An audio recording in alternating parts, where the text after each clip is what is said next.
All right, guys, welcome back. This is week 9 of weekly coaching. Last week we focused on how to start switching targets. Like once you get a lot of dual damage on Legion Commander, when do we start going for their cores or their tanky targets? So, what do you got for me this week, dude? Let me see. I think we're at 1370 for MMR. Sweet. Okay. We were at 14, but I've been kind of on like a win-loss a little bit. This last 2 weeks for me have been like really rough. Just a lot of like really freaking toxic games. I think it's because of spring break. True. I'm not sure. So anyway, did you run into any issues in these last games? The very last game I played, I just don't really understand what happened. Okay. Like I kind of get it, but I'm a little confused about how it went so bad. Is this the one you want to look at then? Yeah, the very last one, yeah. Okay. But any other trends for the last week? Nothing too crazy. Practicing the combo was definitely super helpful. Okay. It feels a lot more natural now. It's still like sometimes it's like, you know, shit pops off and I'm like, oh fuck, what do I press? But like if I'm that might be something that's I need to work on, which is hard to kind of like practice, but like doing the combo like under stress is a little difficult, but like just doing it where it's like somebody's farming a lane and I know they're there, but they don't know I'm there. Mm-hmm. I can do it really quickly now. Okay, all right. What'd you come up with for the combo? What's the most efficient? I was doing it so if assuming I have Blade Mail, Blink, and BKB, I was doing my W, immediate BKB, Blink, and then Blade Mail into duel. Interesting. Okay. Yeah. Sweet. All right. Nothing else to note of the last week? No, like super prevalent issues or things that were generally going well or anything? Like I feel confident. Like, you know, I play really I've been playing really well as Legion. Okay. Nothing wrong with that? I think, I don't know. Sometimes, like, yeah, I would honestly, I just kind of like, everything felt good. Like, I would have said today that, like, oh, we're just kicking ass. It's just that last game where I'm like, oh, I don't even know what the fuck happened. Right. Yeah. Okay, well, let's have a look at that one then. So let's see, 24 to 41. Let's check the graph real quick. Looks like it was pretty much even the whole time, and then around 30 minutes, you guys just lose. Yeah.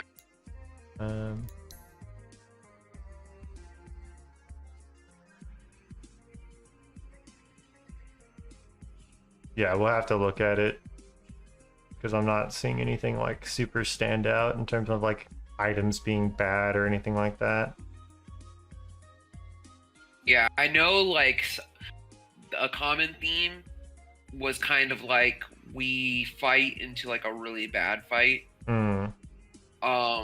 I think they had like just way better like crowd control ults. Yeah, so their team fight's a lot stronger than yours. Yeah, their team fight is really fucking good, and I think we kept on getting slammed into it when we didn't want to. Yeah.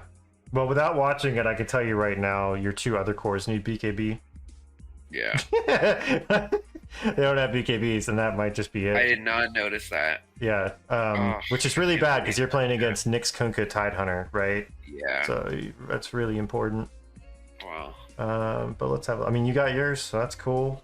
Yeah. All right, let's have a look. Let's just watch it. Let's see what we can find. This Kunkka went 15-1. I didn't really notice that he was popping off like that. He is indeed popping off. I mean, he's double Tidehunter's net worth. But that's also because you get all the towers at the end of the game. It's not always like the best indication. So, is there a specific point we should jump straight to, or should we just run it through? I think we run it through So I don't necessarily. I mean, I definitely like make mistakes in this game, but I don't know if it's necessarily like 30 seconds to battle. like me fucking up in this Okay. game. But I still would like to see it because, you know, I want to see if I could have played differently to react to what was happening. Sure. Okay. With these two mangoes, were you thinking you were going to be against Nyx here? Yeah. Okay. We'll That makes turn sense this then. tide to our advantage. Would you share the screen? Yeah, sorry, dude. No worries. Derp, derp, derp. Not that one. Share screen. Okay, cool.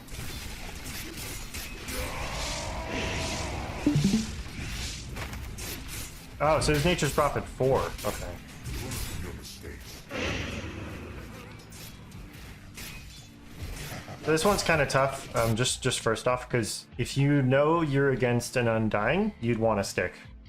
And if you know you're getting Nyx, you don't necessarily need to buy mangoes, because typically Nyxes are not going to start with mana drain level 1. And if they do, then you can just send yourself some mangoes, right? Yeah, that's fair. So where I'm deciding to buy mana regen early like this, it's gonna be if I actually need it in like the first few minutes before my courier can even get there. So like, because you're probably gonna go E and your spells are not really spammable anyway, you pretty much normally don't need mangoes at all, unless they're gonna be like draining mana, like definitely like all your mana, like level 1, like an AM matchup. Other than that, I actually wouldn't worry about it. Because the spell you're taking level 1 doesn't even require mana, right? So that's a big thing there. I'm not a big thing, but that's definitely an improvement.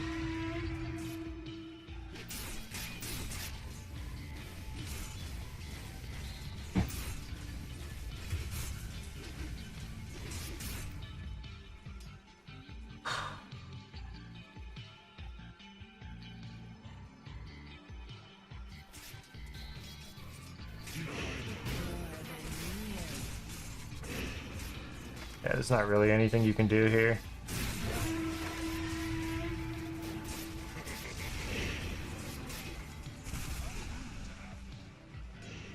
The drag.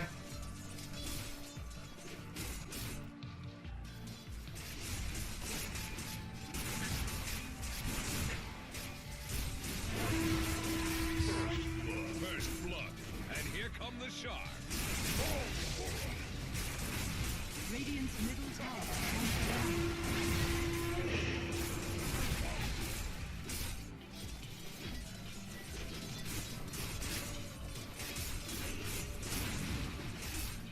Yeah, it's pretty passive laning so far.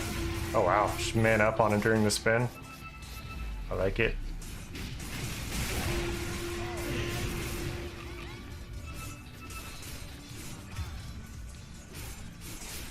Yeah, I'm actually surprised. I don't know necessarily how this Jug ends up. Well, I think he gets a kill here. He ends up getting like, I think I kill him a few times and kick him out of lane, and he ends up still with like a 16-minute Battle Fury. Okay. And maybe what I should have done is try to like get the team to pressure the jungle where he was at, which sometimes I'm able to do, but. Yeah, I thought I was like, okay, I think maybe I underestimated the farm that he had got. I mean, I was like, this last hits are at 35 right now. You have 31. yeah. I don't know. I'll have to see. I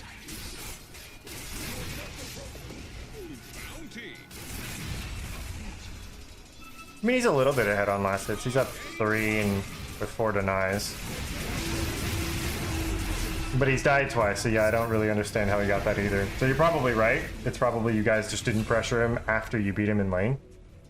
And so, yeah, invading him would have been the right thing to do. If you can't get your team to do it, then that's just how it goes, right? Yeah, like, Killed this guy 3 times in lane. That's nuts. Yeah, you get a 12-minute blade mail. Sick. I'm just going to assume, I mean, like, based on how this guy's been playing so far, it's probably just going to come down to, like, you guys didn't have enough BKBs, and you took a stupid fight and got stun locked, and that was, like, that would be my guess, but we'll see. Pretty sure it happens a couple times. Gotcha. Where we go on one person and the whole team shows up, and then they fuck us up. But yeah, I definitely think, I didn't realize that about, my other cores, that they didn't have BKB. There's nothing you can do about that Right. besides just telling them, like, yo, we need BKBs. If they don't want to do it, then oh well. Yeah, but it's one of those things, maybe, I don't know, like, I didn't notice it, and it's like, you know, that's not like a huge thing to, like, be like, oh, well, you need to be looking after your teammates' items, but maybe it is worthwhile being like, okay, what does my team have? It is, yeah. I mean, in this instance, it's not like a BKB changes anything for you. Like, on another hero, it might be like, it could totally be more important. Like, you're gonna go Greaves, and then someone already has Greaves, or something like that. Right? And that's where it can really hurt, like, if you buy these, like, redundant items. But, like, there's not really much you can do with that information. Like, you know, they don't have BKB. Like, if they're smart, and, like, they know they're supposed to, and they don't have it yet, then it might change the way they're playing. Yeah. But, that doesn't change your decisions, really. So I cannot believe we lost to, like, 2 Meteor Hammer. Fucking Fucking Tide and, Nyx. goddamn meteor hammers. But yeah, it's, you can see, like, it's starting off pretty strong, for at least for me. Definitely, yeah.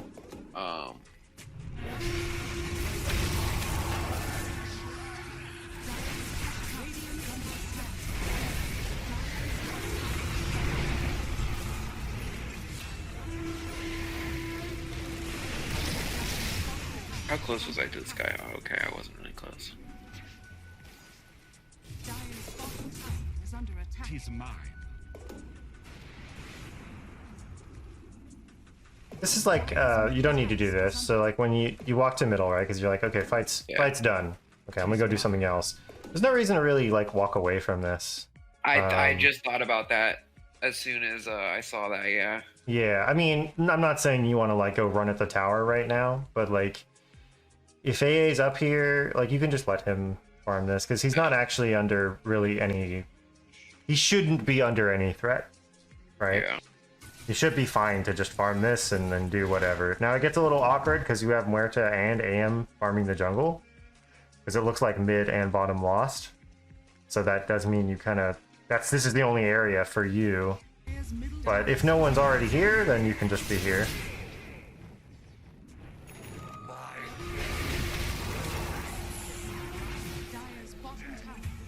It's good.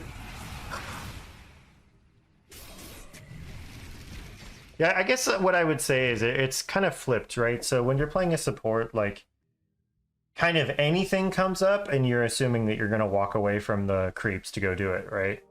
But when you're a core, I think, especially like in this early game thing, you almost need to have a good reason to leave the farm, right? So if there's a wave like right in front of you and you're walking away from it, there needs to be like a good reason for it.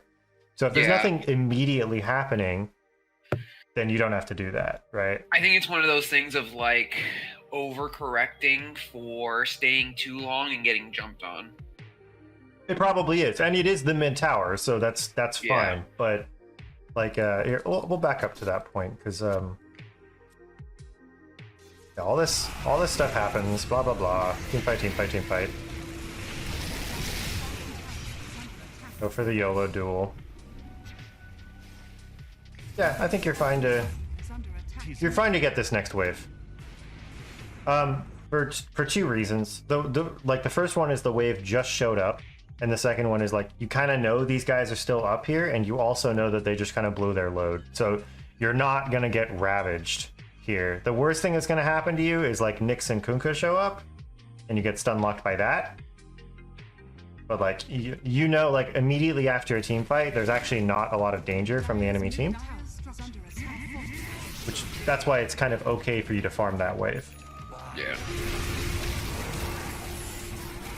it's not a massive thing, but it can affect people. Like if they're consistently walking away from farm over and over and over again, they end up like several thousand net worth lower than what they should be, just because they're like scared to farm, you know, or not paying attention or not emphasizing it enough. But you're getting a lot done with really not much. It's pretty good. And Legion is not really the type of hero that's supposed to like swap lanes and like go take the dead lane, right? You're not an Underlord or a Tidehunter. Like you want to be doing exactly what you're doing. So I'm totally fine with all this.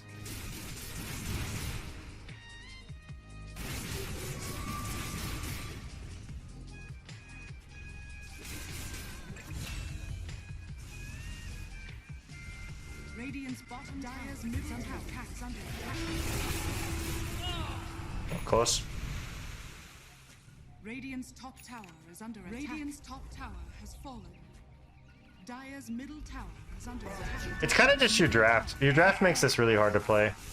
You kind of got like a lot of squishies here. All three of your cores need farm. I mean, you don't need as much as they do, but you definitely need core items. So like in this game, like if you hadn't had a good lane with this draft, you guys it would be actually flipped. Like you guys would be defending your side of the map the whole time. Yeah. Because you just naturally can't make plays unless you get off to a good start. So it's a little lucky.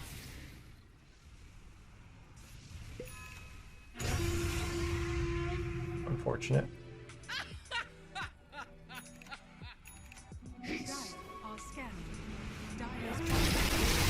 Ooh.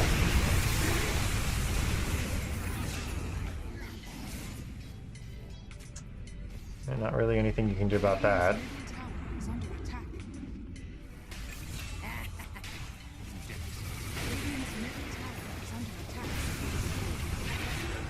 Good pick off there.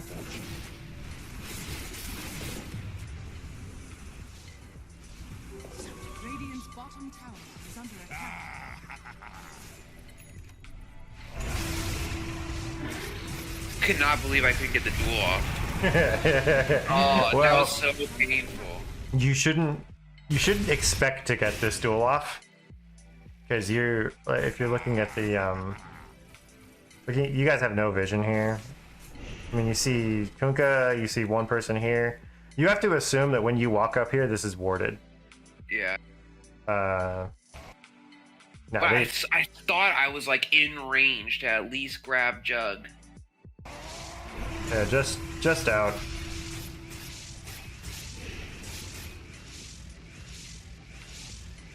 Just barely out, yeah. I think had I grabbed him, this fight's different. But Definitely. But also, I would say you shouldn't be able to get this duel. yeah.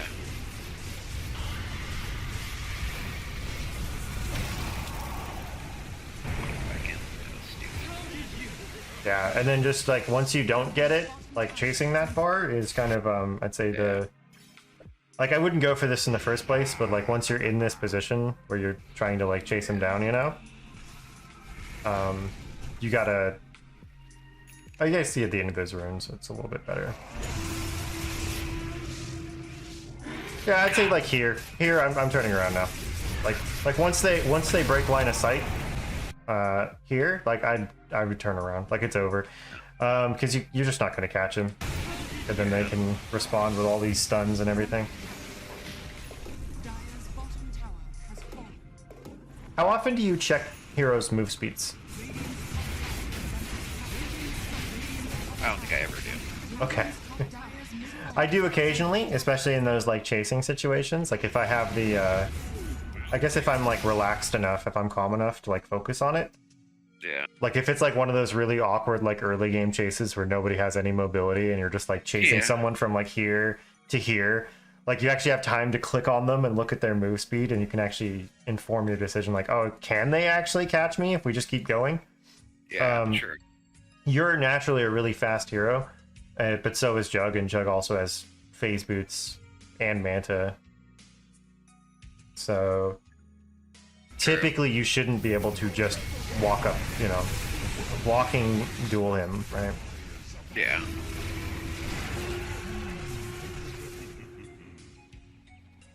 But that's important to know, because if you can remember that, like, okay, Jug's a pretty fast hero, or his items make him pretty fast. Like, if I miss the duel, it's not happening. Like, I'm not going to be able to catch him without some other external, like, slow or something, right? True.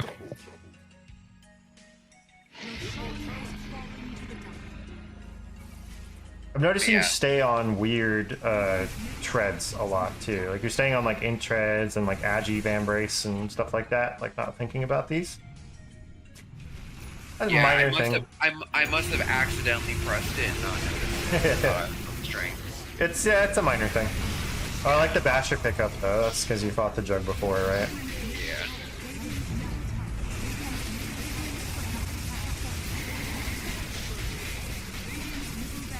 I guess that would be the simplest thing. Just don't forget to check these. If you have switchable items, you know, set them back to the default.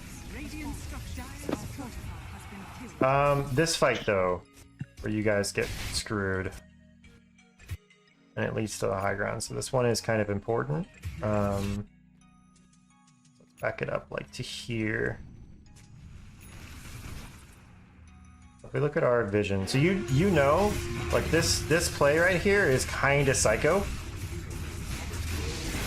Like, it's great that you get it, Yeah. but you're gonna get punished for it.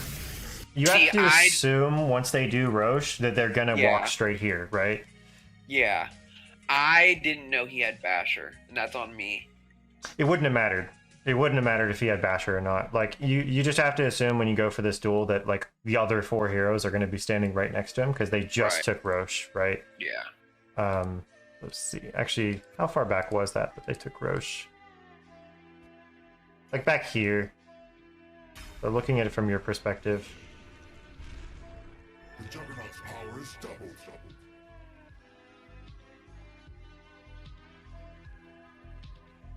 Roshan has fallen to the dire. Right, so unless you see all of them, it's like, you know, Nyx and Tide and Jug and Underlord or Undying are still up there, right?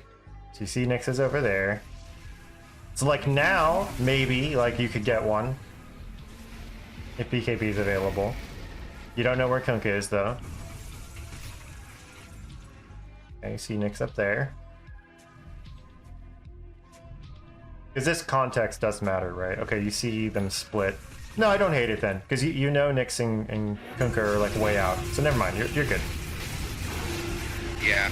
I think I get away, honestly, if he didn't have Basher. Maybe. And that would have been an instance also where like this would be one of those things where communication can help. Like, I don't know what you said or if they listened, but like if you notice like, hey, Nyx is top, Kunkka's bottom, there's 3 here, we can punish them, right? Like, come with me, let's duel, right? If you say all that stuff and they do it, then it's great.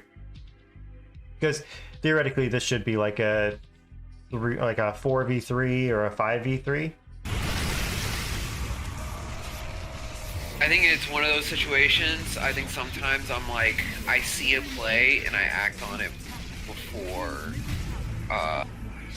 like, properly communicating it.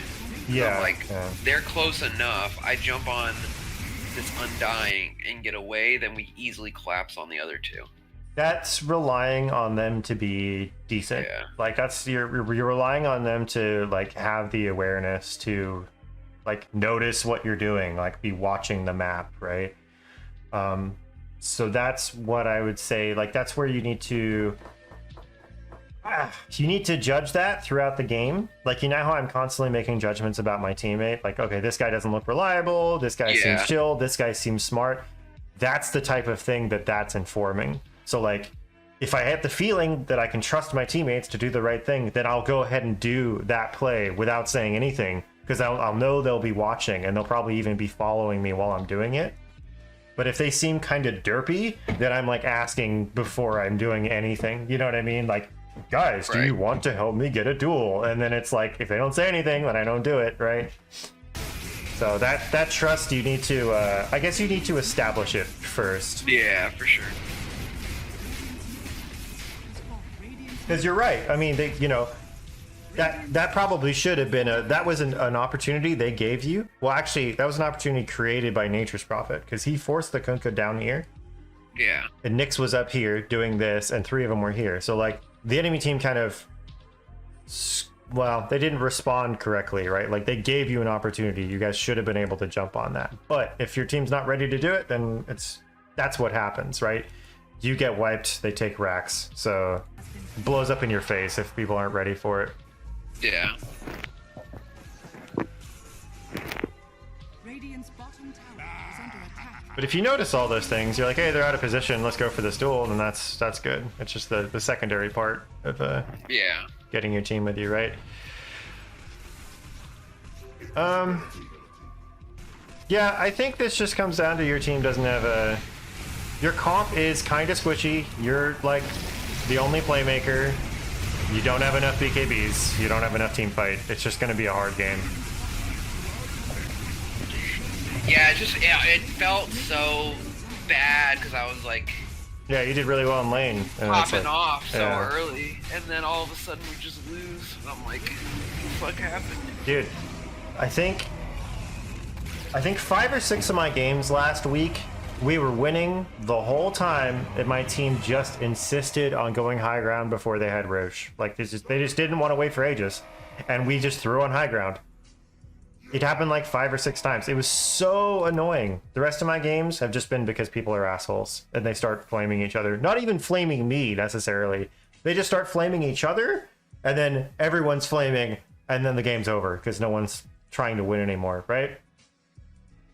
But yeah, I would chalk this one up to just your draft kind of sucks, and you guys, well, your items are fine, but the rest of your team just doesn't have the right items for this, basically. Yeah. And really the only 2 like kind of big mistakes were like when you were chasing Jug through the jungle to try and get that duel, and then they counterplayed. That's just chasing too far. And probably not the best place to be going for that anyway, because they probably have vision. And then just that duel on Undying, like after they had Aegis, like it's just kind of those 2, and that's just you being a bit hasty.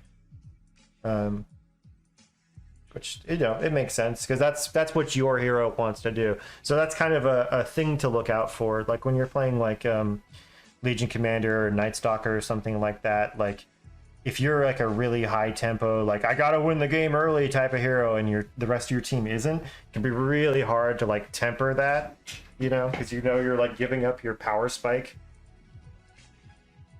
So it just kind of sucks. I don't know. Does that help at all? Like, does that answer the question? No, definitely. Like I think that was like, yeah. I didn't realize neither of them had BKBs against their team. Yeah. Seems pretty obvious. And I think, like, I don't know. I don't think we played properly, like, on a macro level.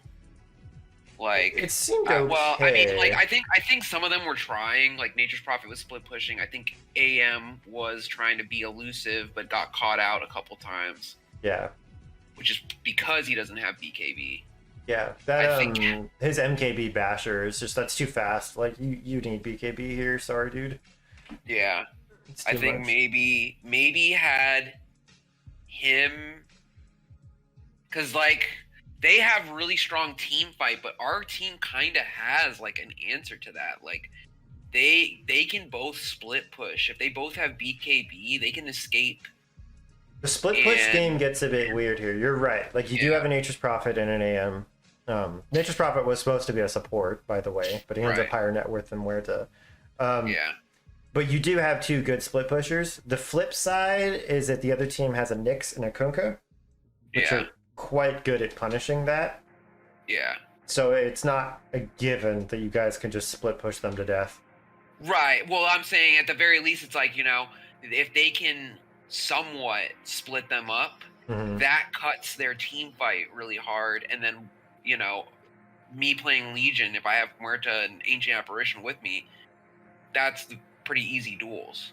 Yeah, yeah, and you get a lot of duels. A lot of coordination and thought. You know what I mean? That's all theoretical. No, it's just a tough one. I'd say it's just like, I guess the main takeaway from this game, like, if you like, did you realize that your team fight was way worse than theirs? Yeah, for sure. Okay. So then if that's the thing, really all you're looking out for is like, I want to avoid the team fight as much as possible. And so like a few of those team fights happen actually because you went for a duel. Like it instigated it. The one in top and then the one in middle, right? Yeah.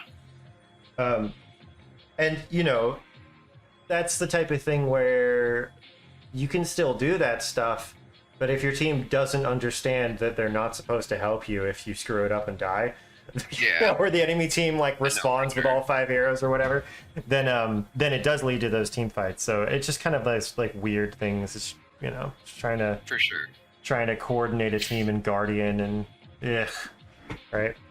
Yeah. But let's see. So main takeaways were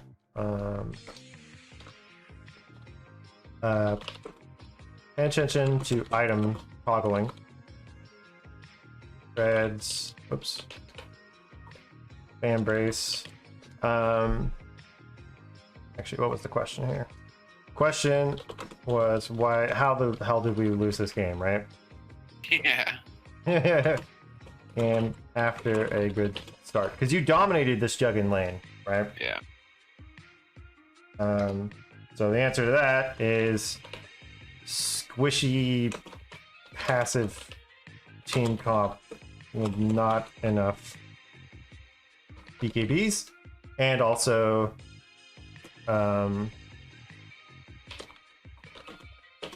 too many forced engagements that led to wipes.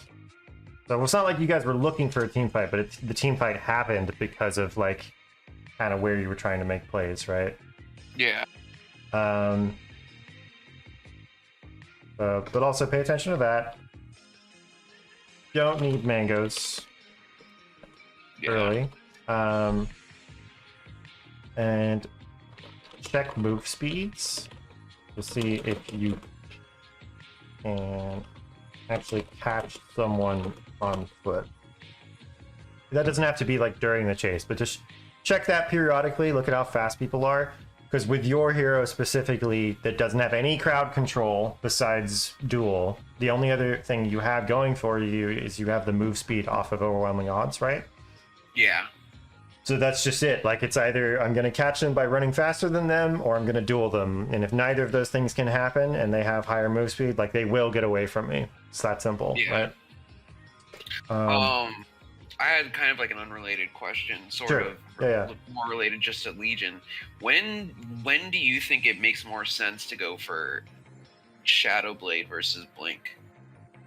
I don't know. I think you go for... It depends on how much vision the enemy team has. So, like, if I was playing against Beastmaster Venomancer, I'd be like, yeah, I probably need a Shadowblade over a Blink here, because there's too many ways to cancel my Blink. If they're good, they're going to see me once I get in Blink range anyway, right? So I need to, like, basically, I think it's Shadowblade is better if there's lots of Blink cancels, or they have a way to see you before you see them, even with Blink.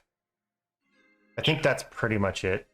And then the only other consideration would be, like, how much invis your team already has. So if I already have, like, a Ricky and a Bounty Hunter on my team, I probably don't want to go Shadowblade, just because it means, like, you know, they get a gem and then we're all screwed or whatever.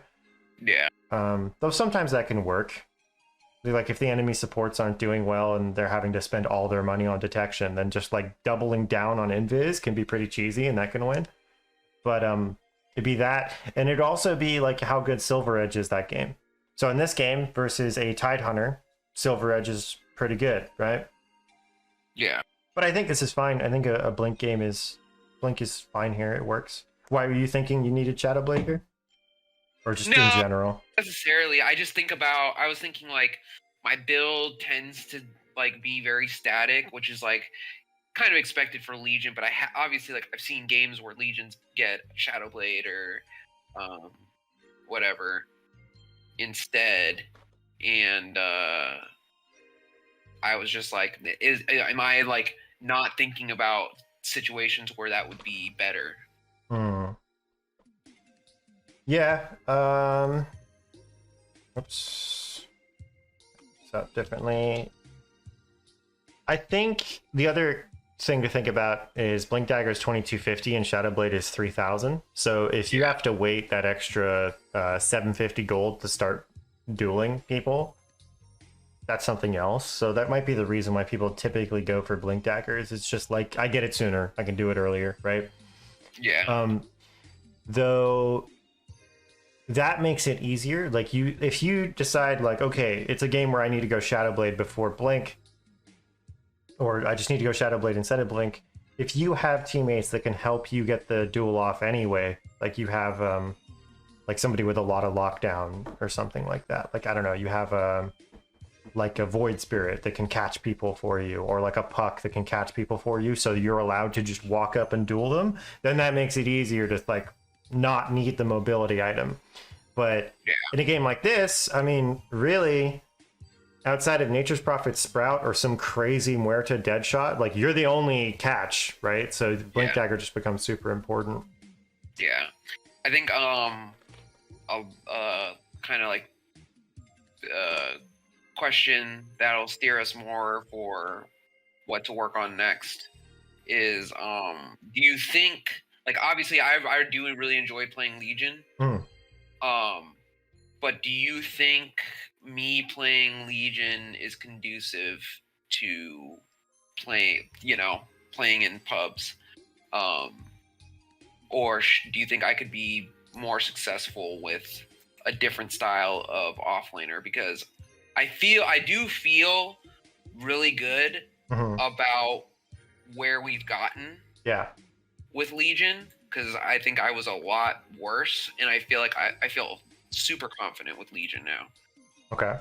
But now I'm kind of wondering, like, obviously I can, really pop off on my own if needed be, but there's these situations like this. So you think like if you had been like a Sand King or a Tidehunter or something like that, this game it would have been easier? I think the simpler the hero, the more successful you're going to be, the lower you are, right? Tidehunter is not hard to play. So that means it's also not hard for your teammates to understand how to play with it, right? I'm sorry, I think it might have cut off. I didn't hear. Okay. So the easier the hero is to play, that means also the easier it is for everybody to understand how it's supposed to work, right? So this Tidehunter is not hard to play around. You're like, okay, is he going to Ravage? Cool. Like, I know how Tidehunter works. And also, it's just like, he's got a lot more team fight. That's just always going to be good. I think you're right. Like, sticking to these, like, team fighty heroes, like Tidehunter or Magnus or Sand King or whatever, is probably going to make your climb easier for now, because it's just easier to play. It's easier for everybody to understand. You don't have to worry about if anybody else has catch, because you always have the catch. And sometimes like one team fight hero can be enough. Typically you want more. Like the fact that they have a Kunkka and a Tidehunter and an Undying means it's like, they're going to win every team fight. It's kind of hard for them to lose a team fight, right? Yeah. Whereas you just have your dual pick off, and so if other people pick the team fight, it's great, but like if they don't, you just now have no pick off or no team fight. So I think to answer that question, I'd say yes, it's probably going to be better for you to play like Sand King and stuff like that. Yeah. Not that it's like you're not doing well, because you are doing well with Legion. You're consistently winning your lane, you're consistently getting a lot of dual damage, like the Legion Commander part of it is fine. It's just like sometimes you have these comps that just don't have anything else, right? Yeah. It's kind of why I think like when I'm in the pick phase, I'll even look at it like, oh, is the other support going melee or ranged? Because I don't want to like lock us into having too much of the same thing. Or like if the other support isn't picking a reliable stun, I make sure I'm going to pick a reliable stun, because I don't know what the hell everyone else is going to do, right? I might end up with a draft like this where we just have no stuns, and if our only stuns are like Marana Arrow and like frickin' Oracle Root, it's going to be really hard to do anything. So that's where I'd be like, oh, I need to play like a Lich or a CM or a Lion or a Bane or something like that. Just make sure we have that thing, right? Yeah. Yeah. That's also just me though. Like my personal playstyle is I like to try and like fill the gaps. I want to make sure all the bases are covered. And a lot of people don't think about drafting at all like that. Like they end up with these awesome team fight comps by accident. Yeah. You know? Because like, I mean, if you look at it, their comp isn't objectively good. It's several heroes that get countered by a BKB and it's 5 melee. Yeah. Like Enigma shits on their comp. Like totally. Outside of this Nyx, like Enigma's amazing against this comp. If you get like an Earthshaker on your team, you get a Sand King, you get a Timber Saw on your team, like these guys would have a much harder time, but you don't have that. So they kind of got lucky with the draft, right? Right. Yeah. I think that'll probably be what I do moving forward, is kind of move a little bit away from Legion. I would like to play, I do really enjoy playing Magnus. I think the only thing about Magnus is that he doesn't have nearly the same solo kill potential. No. Well, he can. If you're willing to commit reverse polarity and you're willing to like screw people under tower, like you can do it, but you're right, it's not as repeatable as Legion Commander.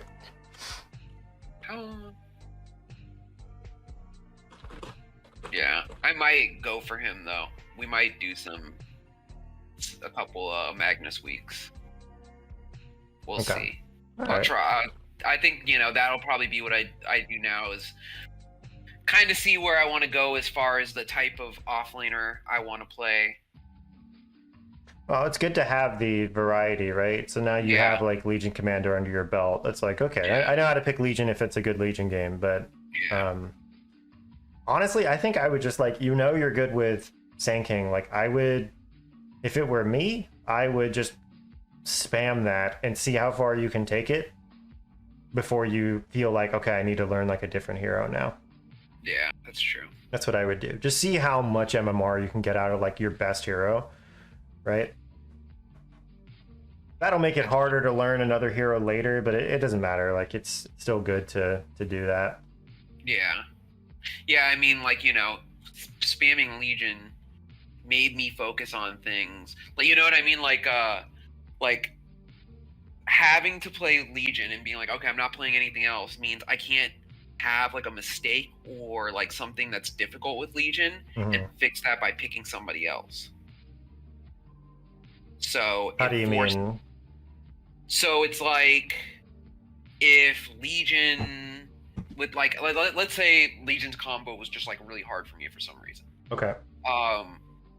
Forcing myself to play Legion means I have to work on that combo and improve that aspect of myself. Yeah. Versus being like, well, I'm just gonna play a fucking offlaner that has a simple combo or doesn't have a combo. Oh, I see what you mean. Like you're expanding your skill set by playing things that are harder. Yeah. Yeah, that's totally legit too. I mean, if you want to go that route, then just start picking Beastmaster or Broodmother. See, I played Beastmaster for a good little while, and I was like, dude, I had some good games and I had some rough ones. Yeah. No, that's totally valuable. Like if you're willing to go into it being like, I am on purpose picking a hero that's hard for me because I want to learn it, nothing wrong with that.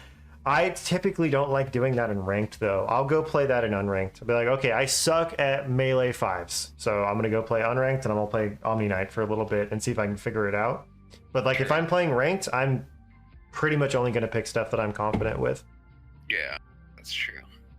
Just because it's too at a certain, I kind of, regardless of where you are, actually, it doesn't really matter what bracket you're in. Like if you're not playing your best hero and they're just gonna like outplay you with all the little efficiencies and things like that.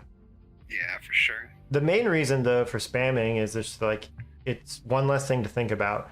If you know your hero inside and out, you're not thinking about that anymore. You're thinking about what the opponent's doing. What is my teammate doing? Like, how does this fit into what I want to do? Like, if you're like, take that game, right? Like, AM wants to go farm. Muerta needs to go farm, and you're a Legion commander. You don't really want to do that either. So it forces you to play into a certain area of the map. But Legion commander well enough that you can adapt to that. It's not like just like, well, shit, what do I do now? It's like, no, I've been in this situation before. I played I've played enough Legion to play like in a bad situation or know what to do in a good situation. Right. So yeah. But anyway, yeah, just I that's my advice. If it were me, I'd go pick like Sand King a shit ton. Yeah. That's probably going to take you the furthest. Yeah, I think like offlaners where I can really punish them feel the best. Where I can kind of make those like jump in plays and stuff like that. You know, that, like the thing that I was doing with Legion that could work or could be really bad if I'm playing somebody where that more consistently is going to be the good thing. I think that's kind of like what feels good to me, you know, where I can identify like, oh, there's a moment right now I need to take it. Sure. I think that's why I have success with like Sand King and like Axe. Right. You know. Okay. Where I can just like jump in, call. Yeah. And that might just be a like a player personality thing, you know? Like I know, for instance, like what am I not good at?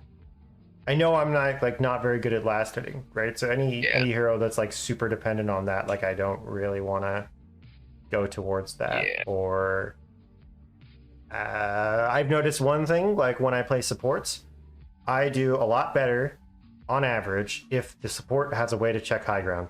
If they have some kind of vision spell, the game is a lot smoother for me. Whether it's like Rocket Flare, Crystal Nova, Ice Path, stupid Wave of Terror, any of those spells that let me see up high ground, way better because I end up just spending less time buying sentries and I deny vision a lot more and the game just feels a lot better in general. It has like a direct economic impact on what I'm doing and I'm spending less time, you know? Yeah, I always forget about that with Ice Path. Yeah, so that's like one thing I know about myself. Like it's a lot harder for me to play supports that don't have that. How do you also, probably the last thing I'll ask you, how do you feel about trying to play around like meta picks? I think it's important to understand it. I don't think you have to do it, but I think you need to understand why everyone is going Meteor Hammer and why is this hero now okay because Meteor Hammer's available, you know, like stupid Centaur Meteor Hammer, Tidehunter Meteor Hammer, DK Meteor Hammer, Mars Meteor Hammer. Like, what is good about this, and what does it let people do? So, like, if you understand it, you don't have to do it. But I do think it's worth, like, go play some unranked games and, like, try it. Like, oh, could I pick Meteor Hammer on this hero, or could I play this hero and go Meteor Hammer because, like, that's what everyone's doing. You know? Yeah. Just to know like what's good about it. And then you might discover things. You might be like, oh, this works really well, but then if the lane doesn't go well, then this sucks. Or like, hey, the buildup is really rough. Like, I don't know what to do with starting items because I'm trying to rush this stupid Meteor Hammer, right? Like I had it in my game earlier. We had an off-lane OD, and he went Crown, Branch, Branch, Branch. And because we were against two ranged heroes in lane, he had a really hard time because he was going too greedy and like he can't just like rush Ring of Health because the Drow just harasses him down. But there was another game where we lost to an OD doing exactly the same thing, and the only difference is we didn't have a way to harass him at range. So in one case it was great, and the other case it sucked, and everybody flamed him. But you'll never know that if you don't try it, right? Yeah. And also, I think, I don't know, what's the stun time on Sand King? Because I bet you could do Meteor Hammer on Sand King. 2.2. You can do it. You can do it because it's a 2-second channel time. I think it's close enough. And also, another reason why people are going Meteor Hammer, by the way, like people are doing it on like Spirit Breaker and Tidehunter. It's not because it's actually a combo for a stun. It's because you kick their ass so hard that they don't want to come near you, and so you're accelerating the game by killing all their towers. It's like, great, I won my lane, and now they don't want to walk up, so now I kill the tower with Meteor Hammer. Or it's, wow, I have like a 4-second stun combo with this item now, right? Yeah. So I think you could do it. That's the one thing I was like, because we were losing. I was like, I can't believe this is actually good now. Yep. They're just fucking up our towers. Mm-hmm. It's pretty cheesy. Yeah, no, for sure. And if you think about it, the stun combo is not even that great because you spend what? No, How it's long is like, the channel okay. time? The channel duration is 2 seconds, and you stun them for Yeah. 1.25. So like that means you stun them and you're not hitting them to then Yeah. stun them a little bit longer and hit them. Like you could have just hit them. Yeah. It does damage and everything too, which is nice. But I think the main issue with Meteor Hammer is just like it's too cheap. Yeah. It's too cheap and it does too many different things, and the stats it gives you are great because the buildup doesn't even hurt, right? Like it's Yeah. Ring of Health, like that's just broken right now. So Yeah. I'd say give it a try, and give it a try on Sand King too. True. So that'll be your homework. So homework, try out Meteor Hammer builds and heroes. Try Meteor Hammer Sand King. See how that works. And I think it also, if you're going to play ranked, pick stuff that you're super confident with and you understand really well.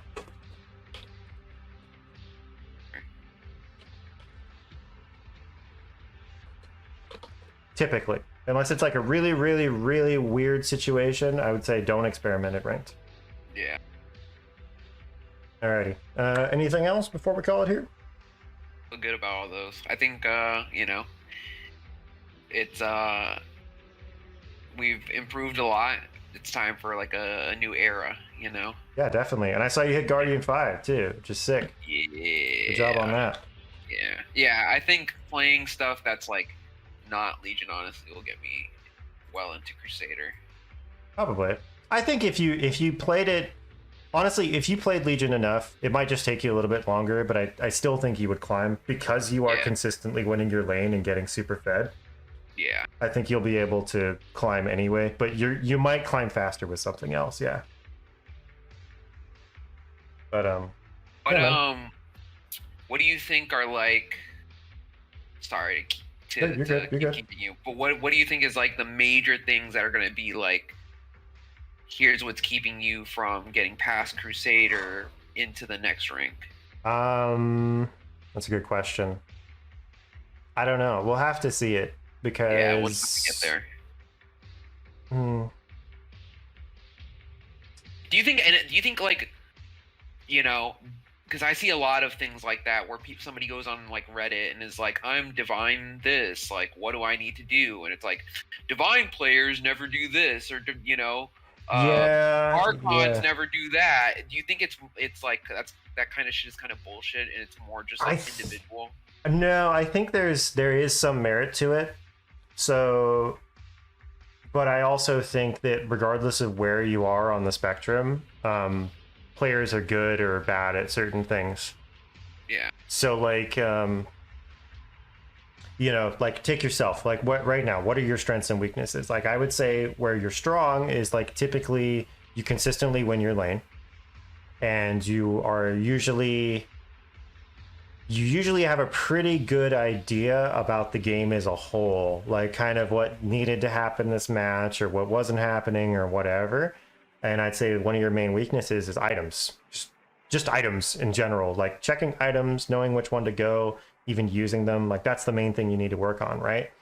But there might be another player who's really friggin' good at items. Like they always buy the right one. They're really good at using them and all that stuff, but they only know how to play one hero, or they don't think at all about like lane comps. And so they're just constantly in like double melee lanes, or they end up with comps with no stuns because they just don't think about that shit, right? But they're really good with items. Everybody has strengths and weaknesses, and that's on every level of the game. Everybody's like that. Herald all the way up to Divine. There are people that suck at some things and are really good at others, and it flips. But what I noticed, so what I've noticed in Divine, the number one issue people have is tilting. That's it. Yeah. It's literally it. They are so good at the game at everything else. The main thing is they just can't control their attitudes. Yeah. And they get really tilted by other people not playing the way they think they're supposed to play. In Ancient, it's a little bit of the same thing. But But what was the main issue with Ancient? Yeah, no, it was kind of the same thing. It's also a little bit more like there's a little bit more high ground throws. There's a lot more like stupid fights taken and stuff like that. In Legend, it was like Roche. Like people just did not ever want to wait for Roche. They're just like, let's go. So it was lots of throws. Yeah. In Archon, it was people having no concept of what the roles were supposed to do. So like they really just were not good about like you're supposed to farm this area or this hero is supposed to farm that area. So like a really big issue support players have in Archon is like they're not willing to go off and feed. Like they don't run to side lanes to go like get some farm and die to make space. They just don't do that. So everybody ends up clustered in one area of the map. Like there's a lot of people just sitting on high ground like waiting to lose, or your entire team is just sitting in the triangle, right? And they don't need to be. That's a really big issue too. Yeah. At your level, it's going to be like kind of all over the place. Like it's going to be like a mixture of like people just have no idea of like what the hell they're supposed to do. Like, you know, this guy picking like Muerta mid and not picking up a BKB. Obviously, like he doesn't really understand the hero that well. This AM not picking up a BKB, but going like he went MKB like for Radiance, I guess. I'm looking at like why did he make that decision? He went Basher and that's good against Juggernaut, but like he's kind of ignoring the fact that there's like 8 stuns he needs to be worried about and Manta's not good enough, right? Yeah. So that's like a weakness there. Like he just didn't buy the right item. You know, like it's whatever. Like I don't know. This Nature's Prophet tried to go core. Maybe that's an issue, right? Like maybe he shouldn't be doing that. Maybe he should have. I don't know. I didn't watch the whole game from his perspective. But there's gonna be like I asked BSJ a question once, which was like a rune had been sitting in the river for like 4 minutes and no one had grabbed it. And I asked him like, at what level does that stop happening? And he said like, basically, like he said like at his level you wouldn't really see it, but he also said like regardless of what the mistake is, it's not a case of like you hit this bracket and suddenly it doesn't happen anymore. It's just that it happens less often, right?